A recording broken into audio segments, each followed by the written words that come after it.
Welcome back to State of the Union. Senator Lindsey Graham is still with us. And Senator, on the issue of Iraq, I know that you said that you think U.S. airstrikes is the only answer right now, but I want you and our viewers to look at something.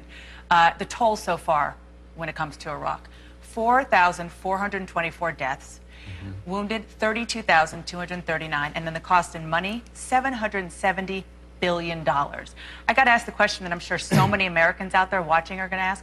Why spend one more dollar or risk one more life?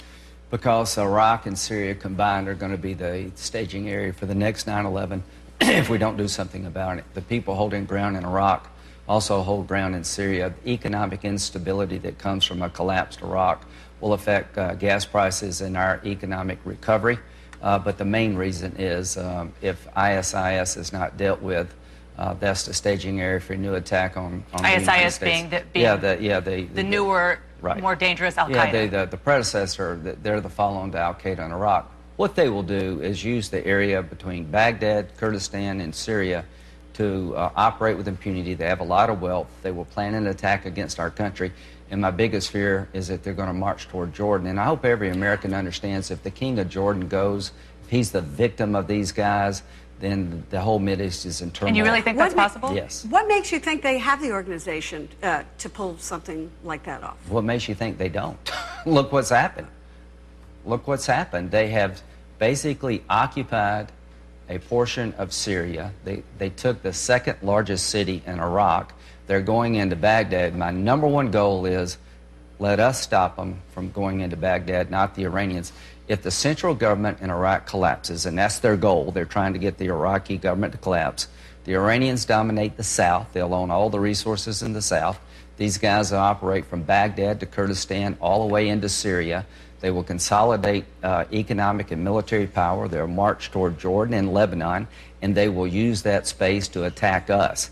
If Baghdad falls, if the central government falls, a disaster awaits us of monumental proportions.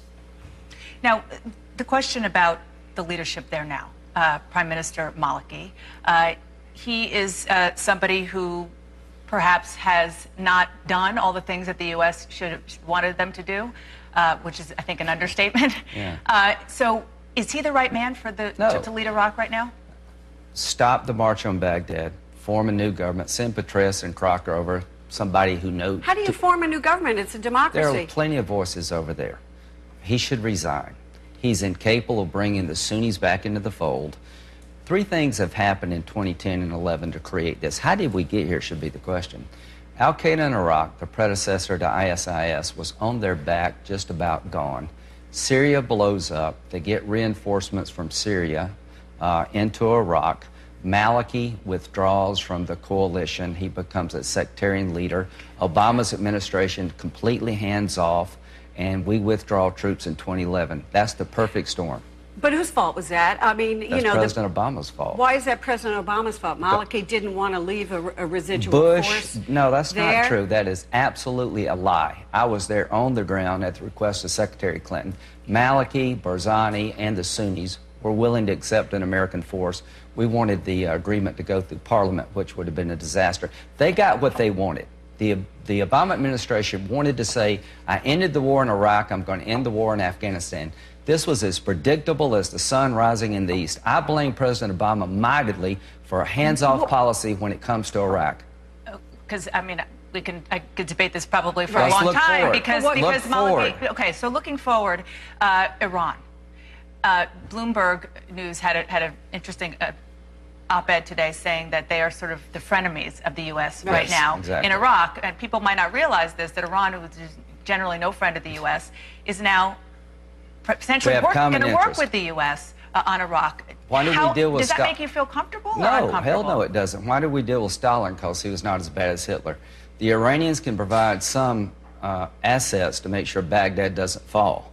We need to coordinate with the Iranians, and the Turks need to get in the game and get the Sunni Arabs back into the game, form a new government without Maliki. But yes, I don't want Iran to dominate Iraq, and that's where they're headed. If the central government falls, the Iranians are going on the Shia area of Iraq, the south, Don't let the Iranians save Baghdad. Let us save Baghdad so there'll be a chance at a second government. And we're going to go to Nick Robertson, our correspondent in Baghdad, very quickly. I know you've been in discussions with the White House. Is it your prediction that eventually this White House will go for airstrikes? I think they have to, and it's stunning to me that nobody in Congress is saying you got to come to us first. Everybody in Congress is scared to death of what's going to happen in Iraq. They won't come out and admit it, but nobody's saying, Mr. President, don't use air power. The Air Force in Iraq, I think, has been grounded, but Nick will know that better than I do. And let me turn to Nick right now. First of all, Nick, can you tell us how close ISIS is to Baghdad, where you are right now? Sure, they're about 3/4 of an hour drive to the northeast of the city. Overnight, Iraqi army was told to pull out of the main base in Baqaba. I spent a lot of time on that base with U.S. troops, covered the first elections in Iraq after Saddam Hussein. For there, a big base, an important town. That's now fallen to ISIS. The government told the army to pull out of there. So this is significant. They've bypassed the line in the sand that the Prime Minister drew in Samarra. That's about 2 hours drive north of the city. They're getting closer. They're close in Fallujah. But I just want to flip this conversation back, if I may, briefly, to what we were talking about there, the threat to the West. Look, think of ISIS as the new Al-Qaeda. When Al-Qaeda was in Afghanistan and Pakistan, it straddled the border. It made it hard to tackle them. ISIS straddles the border in Syria and Iraq. 4 weeks ago, a gunman, an Islamist gunman, went into the Jewish Museum in Brussels, shot and killed 4 people. When he was captured in France, the prosecutor there said that he'd been to Syria. This fighter had been to Syria, got training, and was coming back to attack the West. There are thousands of foreign fighters with ISIS. This is a very real threat. They're working with Sunni tribes. The Sunni tribes don't share their views. There's a lot of scope here for a lot of work and talking to be done. But tackling ISIS for the West is an important issue. Okay, and Nick, I'm going to ask Senator Graham. Do you have a question you might want to ask Nick in Baghdad? Yes, Nick. What's your information about the ability of the Iraqi Air Force to engage the enemy? We don't have any accurate information about them. All I can say is I'm in Baghdad and I'm not hearing or seeing anything flying in the air here. What we do know is that ISIS have captured helicopters. They've got pilots from Saddam Hussein era army flying them for them now. They've co-opted part of the old Ba'athist army that we disbanded, essentially.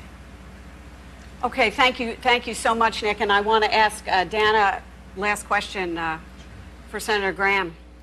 I just want to clarify one thing, Senator. Did you say that we absolutely should be working directly with Iran to deal with Iraq? Can you just clarify that? We should have discussions with Iran to make sure that they don't use this as an opportunity. Because so far the State Department and the White House is saying we're not control of parts of Iraq. Mm-hmm. They're in this. They're already on the ground. We need to put a red line with Iran. You know, you can help stabilize. How do you do that? Well, you just sit down and talk with them. We need to get Turkey involved. It's sort of hard for me to believe that I'm hearing a Republican saying sit down and talk with Iran. Do you realize what's happening here? If Baghdad falls and the central government collapses in Iraq, the Iranians are the biggest winner. We're the biggest loser. ISIS, as Nick says, operates with impunity from Syria to Baghdad. They will hit us again. They will march on Jordan. 3 things very quickly. Put American air power into the game. These guys are not 10 feet tall. Stop the advance on Baghdad. Get people on the ground that the Iraqis trust. Maliki must go. Get a new government in place, right? And hit Syria. If you don't deal with Syria in a coordinated fashion, maybe with Turkey, regional Sunni Arab states, you'll have this happen all over again in Iraq. Do you think the United States should now open a back channel or put it, or he's saying a front channel, right? Channel I think with Iran in order to deal with the situation in Iraq? We should be the ones who save Baghdad so the central government can survive, but to ignore Iran and not tell them don't take advantage of this situation would be a mistake. One last question. We started the segment by showing the toll to the U.S. in dollars and more importantly in lives. Looking, if somebody out there has a friend or a loved one who died in Iraq and they're looking at the situation now, how do they not think perhaps that their loved one died in vain? Well, here's the good news. The Iraqi people do not want to be governed by ISIS. the Shias don't want to be governed by Iran. They actually want to move forward. We were well on our way. The lack of a residual force, this stubborn-headed president we have who thinks he knows better than everybody else, who withdrew troops and exposed this country to the inevitable, needs to change his policies quickly. If he does, we can still save this. Stubborn-headed president? Stubborn-headed, delusional, detached president. But that's the last bad thing I'm going to say. Mr. President, a lot of people want to help you because we're in it together. The number of people that could die in this country from getting this wrong is going to be far greater than 4,000 because they're getting weapons they didn't have before. The economic chaos to the world is going to be far greater than the money we spent in saving Iraq. This is another 9/11 in the making. The FBI director has warned us in Congress that Syria and Iraq present a direct threat to our homeland. You got foreign fighters from America and Western Europe occupying this battle space. They're operating with impunity. Get into the game, Mr. President. Leaders are judged not by the fact that they never make a mistake, but how they adjust to their mistakes. Bush made plenty of mistakes. I've made plenty of mistakes. Obama's made plenty of mistakes. But we have an opportunity, and time is running out, to turn this around. Get involved with air power, stop the march toward Baghdad, deal with Syria, but get a new government in place as quickly as you can that will bring the Iraqis back together for a counteroffensive. Senator, If we don't, God help us, because we're next. Senator, we could talk about this for hours and probably not scratch the surface. Thank you very much for coming in. Thank you. Appreciate it. And up next, we're going to hear from the U.S. general who trained the Iraqi army, that same army now taking off their uniforms and abandoning posts under attack from jihadist fighters.